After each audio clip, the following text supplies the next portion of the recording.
1,000 children separated from parents still not reunited. Muslim groups rally around Ilhan Omar. 930,000 Americans died of heart disease linked to COVID. Biden reaffirms support for Jordan's custodianship of Al-Aqsa. Canadian Parliament urges resettlement of 10,000 Uyghurs. Saudi Arabia launches free 4-day visa.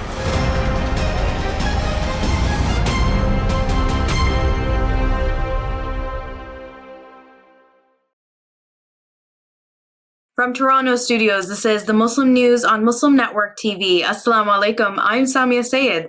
Our top story tonight, nearly 1,000 children separated from their parents at the U.S. border under a policy from the administration of ex-President Donald Trump have not been reunited, federal data shows. Thursday was the second anniversary of the establishment of the Family Reunification Task Force by President Joe Biden. The federal program has reunited 600 migrant children with their parents, according to the Department of Homeland Security. Of 998 children who remained separated from their families, 148 are in the process of being reunited, the agency says. The task force has worked with non-governmental organizations to inform 183 families of the opportunity to reunify. A Guantanamo Bay prison detainee who was tortured while in the CIA custody has been transferred to Belize nearly a year after finishing his sentence. The Pentagon announced Thursday that Majid Khan was freed. It brings the number of prisoners at Guantanamo to 34, including 20 who are eligible for transfer. Khan was captured in Pakistan in 2003 and was taken to Guantanamo 3 years later. He said he was looking forward to beginning a new chapter in the Central American nation of 400,000 people. A citizen of Pakistan, Khan was born in Saudi Arabia in 1980. He immigrated to the United States with his family in the 1990s, graduated from a Baltimore suburb high school, and worked in telecommunications in the Washington, D.C. area. During a 2002 family trip to Pakistan, he encountered relatives with ties to Al-Qaeda and admitted he went willingly to the militant group. Muslim leaders are condemning House Republicans' decision to remove Minnesota Congresswoman Ilhan Omar from the House Foreign Affairs Committee. The Muslim Public Affairs Council joined Arab and Iranian communities to voice support Thursday for Omar outside Congress. The public rally was held in D.C. ahead of the expected announcement to remove the two-time elected congresswoman.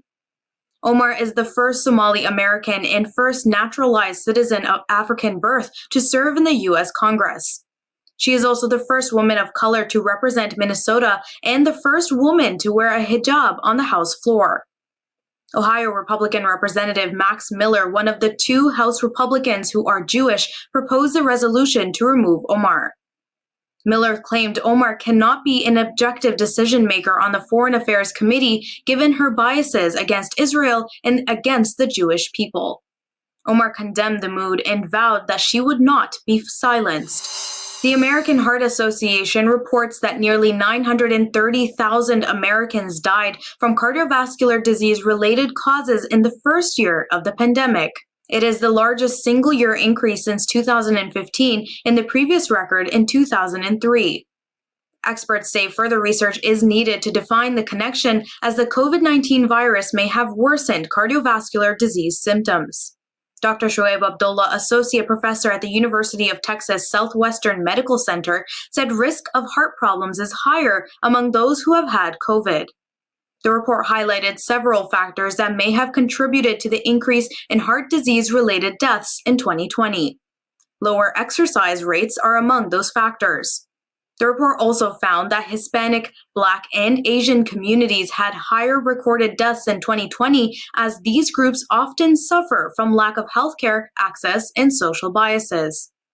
As well, it confirmed that women are more often at risk than men and are less likely to be properly treated for cholesterol and heart attacks. U.S. President Joe Biden emphasized support for Jordan's custodianship of holy sites in Jerusalem. He discussed efforts to reduce tensions in the occupied West Bank on Thursday during a White House meeting with Jordanian King Abdullah II.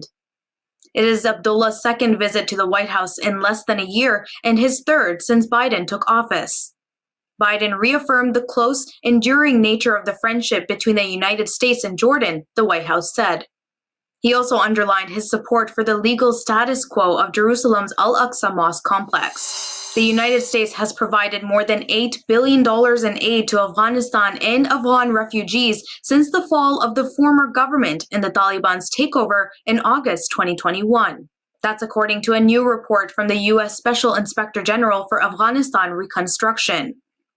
The sum includes more than $2 billion, primarily for humanitarian and development aid, and $3.5 billion set aside in a newly created Afghan fund. President Joe Biden froze Afghan central bank assets in the United States following the Taliban's takeover. Half of those assets were transferred to the Afghan fund in Switzerland to be used for the benefit of the Afghan people. The move was also intended to keep the funds out of the control of the Taliban, which the U.S. does not recognize as the government of Afghanistan. The U.S. earmarked $2.7 billion in FY 2022 for the Department of Defense to transport, house, and feed Afghan evacuees, the report said. The Inspector General report shows that the U.S. is the largest donor to the United Nations humanitarian aid effort in Afghanistan. A story on the UNGA president staying silent on Uyghur repression during his visit to China comes with details after the break, so stay tuned and we will be right back.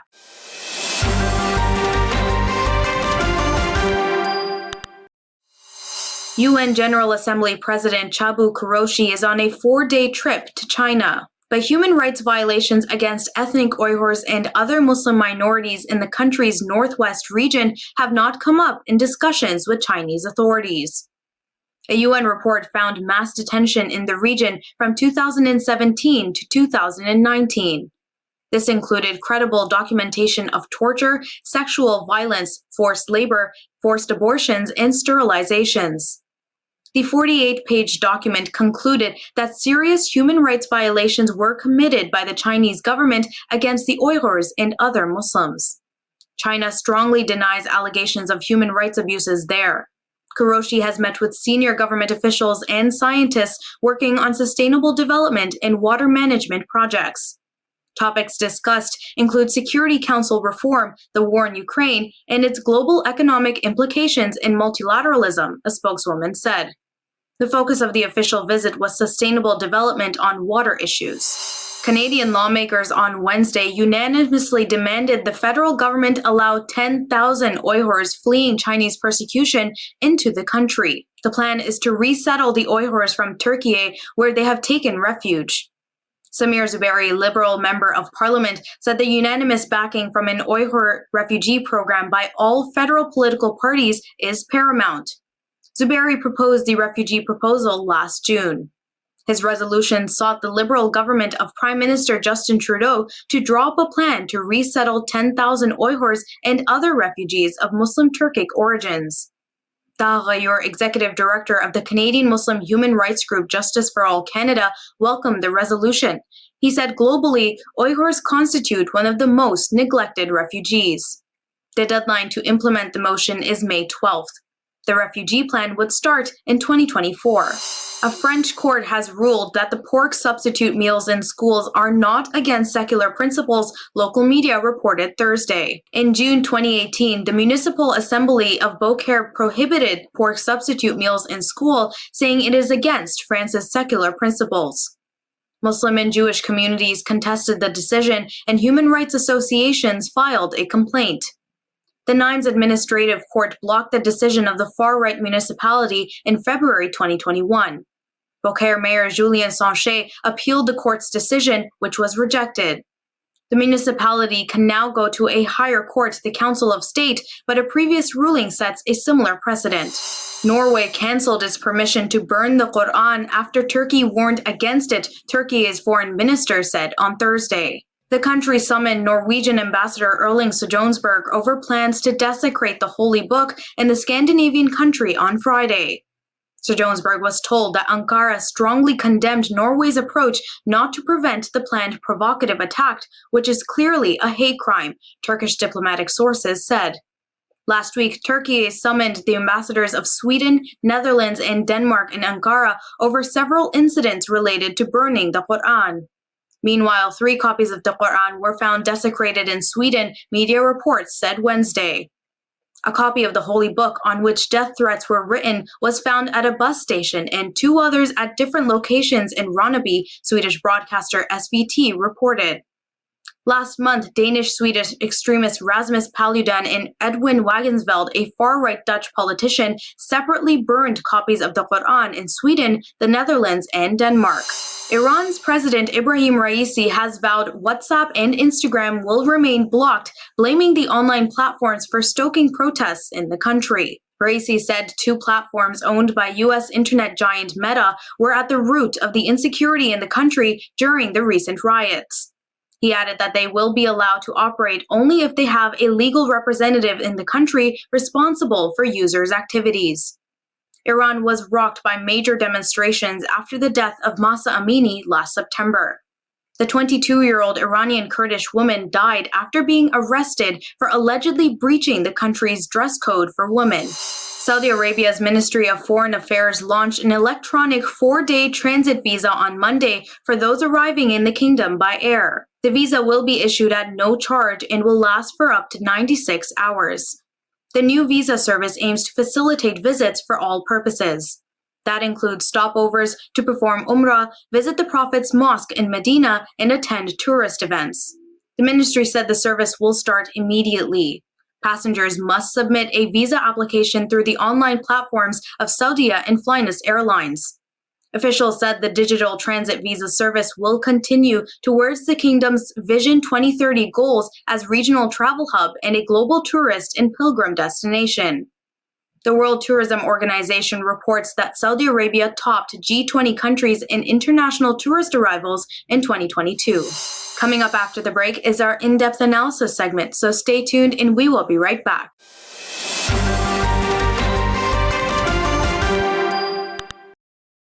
Welcome back. To discuss Tyre Nichols' brutal murder, which sparked the debate on police reforms once again, let's go to Imam Abdul Malik Mujahid. Over to you, Imam Mujahid. Thank you, Saamiyah. It's the beginning of Black History Month, but history sometimes could be present. Tyre Nichols' death and the video which we all watch, the person is calmly saying, okay, I am on ground. He says, you guys are really doing a lot right now. He says, I'm just trying to go home. He was just close to his home. Stop, I'm not doing anything. These are the phrases for this innocent young man. Now, what in the world can be done to stop these type of things happening again and again and again? We have with us Dr. Matthew Fogg. Welcome to Muslim Network TV. Good to be with you. Dr. Fogg is retired Chief Deputy U.S. Marshal. Dr. Fogg, it is hard to look at that situation and talk about, anything will make a difference. People say popular reform ideas include hire more black cops. These were black cops. Make police wear body cameras. Thanks God they were wearing body cameras. Give them better gun training, ban the chokehold. None of this is applicable. Are there some reforms which can stop these things happening again and again? What in the world we can do to deal with this human brutality here? Having been in law enforcement for many years, and also I'm both an advocate for police reform, reimagining police, and understanding the culture that exists right now. The culture is one that first, let me just say this. Basically, it's law enforcement where myself and many other law enforcement officers understand Black lives don't matter the way white lives and all lives should matter. And when we come into this culture, we begin to see that whether you get the proper training, I went through the federal law enforcement training, one of our best facilities in Glencoe, Georgia, you learn all of the right ways to do everything. But I always remember when I got to my duty station, the first thing my manager told me, and I was this rookie coming on board excited, and he said, Fogg, I know you learned all that stuff at the academy.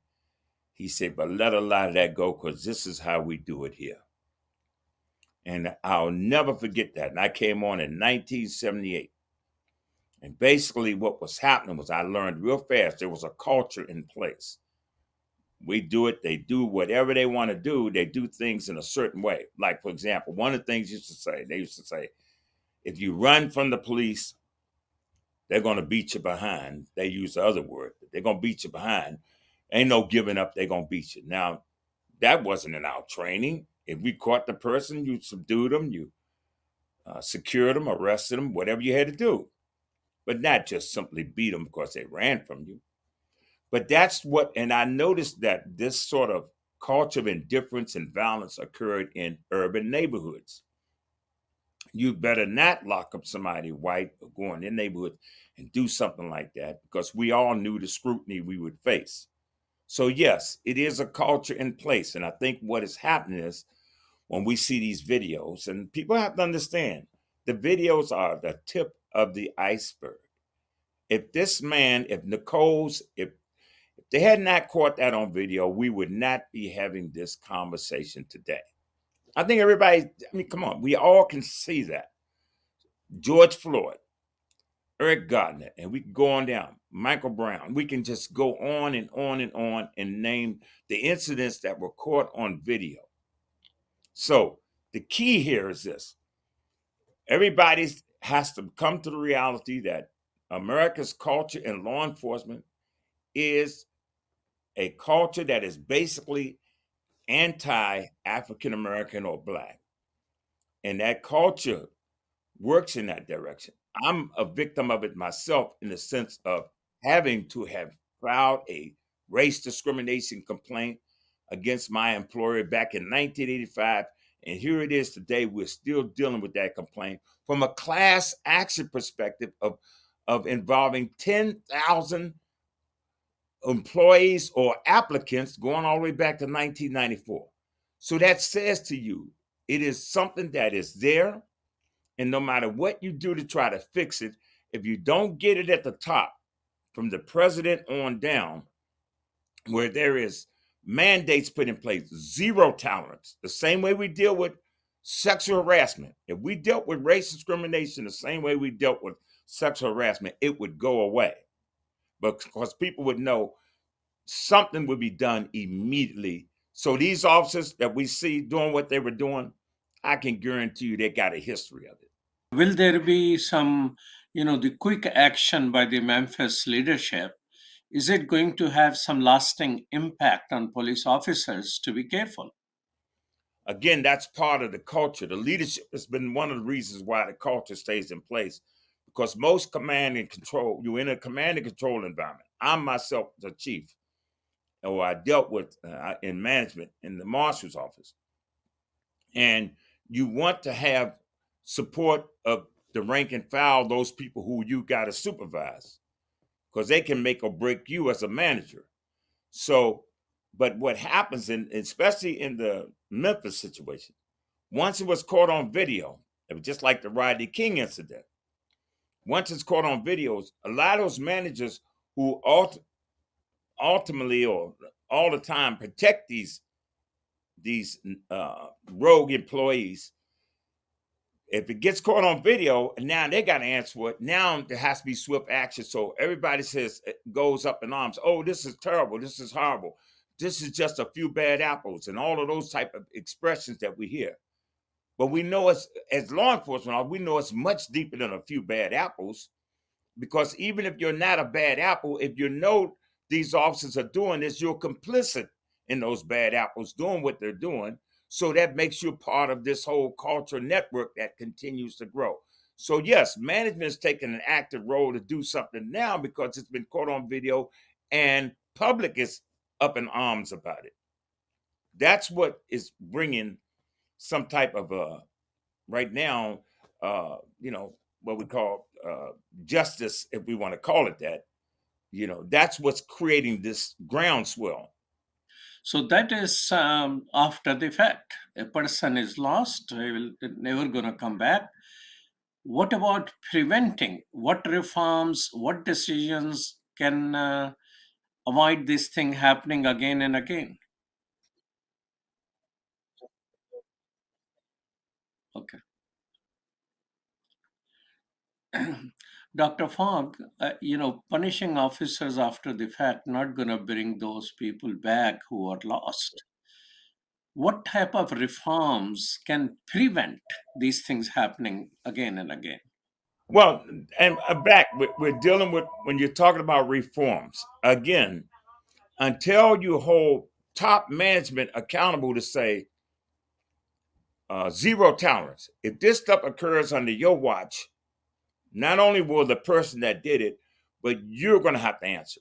Now, what happens is managers will step in and let their men know, I don't care what happens, you don't do this. That's one of the things I used to say. I used to tell my guys, I said, let me tell you something. If you didn't know, if you thought he had a gun, you can't be thinking and kill somebody because you thought. I said, you get out the way until you know. The point that I'm making is you have to have direct action from the top going down. And that's not what has been happening in these police departments. A lot of them are simply reacting to incidents and quickly saying, oh, those were bad cops. Those were a few bad apples. It's not everybody bad. But when you got a culture in place, what I would always say was everybody's bad, because either you involved in it from a physical standpoint or you're complicit in knowing that it's occurring and you haven't taken a step to fix it. Now, you got the blue wall of silence and you have repercussions. There are a lot of officers like myself who've lost their job. Things have occurred to them because they spoke up. So you have to have support to, when officers see something and they know if there's a bad officer out there, he can go report that officer and don't have to worry about his career being destroyed. Dr. Fogg, this thing about running away, when a person knows that people, he get killed. People see videos all over. A black man get beaten. So black man is running for his life. Why that is such a crime that the type of brutality will show? Person is running for his life. Well, but the officer, see, if I stop somebody, really, I'm supposed to be the integrity. I'm supposed to be the good person. I'm supposed to be able to stop you as a law enforcement officer, and you should respect me for that. But if the culture is such that what it is that a guy feels like if he gets pulled over by the police, there's nothing good going to come out of it for him, then that fear may pop in and he may run. Or you may run because maybe you did do something wrong. But that doesn't give me as a police officer a right to use excessive force, even if I have to track you, run you down. That's why we do the exercise and we do the physical restraints. We learn how to be physical in things and use whatever force is necessary. But if I got to chase after you and I'm angry with you because you ran away from me, that does not give me the right to assault you and beat you. I caught you. I used whatever force it was to subdue you, restrain you, and that's it. But what happens is in the culture, no, and especially for black people, we find again. I knew when I came on this job, if I stopped a car with black folks in it, whatever I said they did, most of the time, my manager, supervisors, and everybody else, the court system, everybody would take my word on it. Even if I was lying, they would just take my word on it. It wouldn't be a lot of scrutiny. Now, you stop somebody white, and we all, even as black officers, we knew if you don't cross your T's and dot your I's, you don't know who they know, you don't know what kind of attorneys they can get a hold of, what kind of influence they have, and where your career may wind up going. So you see, again, that culture says, and much as we hear that expression, Black lives don't matter, in reality, that's what I have observed has been the process being in this field. Dr. Fong, one of the question I have is that you mentioned the word culture. Where this culture of brutality comes from when five people beating the person into pulp and killing him, and then not providing any aid for 20 minutes. So this culture of brutality. Well, again, that's all a part of that's the way the culture operates. It's the what is it? Like we call the shark in the water, the blood effect. Once the sharks smell blood, then everybody converges. And in this culture, each officer, they look out for each other because you have to depend on these officers to back you up. So if you're doing something, you're beating someone, you're using excessive force, a lot of times other officers will jump in, because if they don't, and they may be looked at as, okay, he was scared, or he wasn't backing me up, he wasn't supporting me. So now they use these little expressions, and they would say, he's got a gun, or he's resisting. They start yelling out words because they want to have a reason to hit you. So these are all the things that you learn. I tell people, I said, if you go to the academy and you learn all of the right ways to do something, you're also learning all the ways you can do things and get away with it. Because you're learning all of the things that the evidence you need, the probable cause, the things you need to make an arrest. So once you learn that, you learn how you can also skirt around that stuff and create probable cause, create the things that don't exist because you want to make that arrest. So when you got something like that going on in a culture like this, you have to have watchdogs watching the watchdogs. You have to have oversight upon oversight, especially in urban and areas where people seem like those lives just don't matter and you can get away with it. And who's going to care? Because most people don't have the financial or the support to get attorneys and so forth. So that. Whatever we say that person did, they're pretty much going to be stuck with it because there's no way they can fight it. Well, thank you so much, Dr. Fogg, for your time. Truly appreciate it. Sure. Thank you. Back to you, Saamiyah. Thank you so much. That's all from our Toronto studios tonight. Thank you for tuning in. You can find previous episodes and more on our YouTube or Facebook. For more content, keep watching Muslim Network TV or visit muslimnetwork.tv. Assalamu alaikum and good night.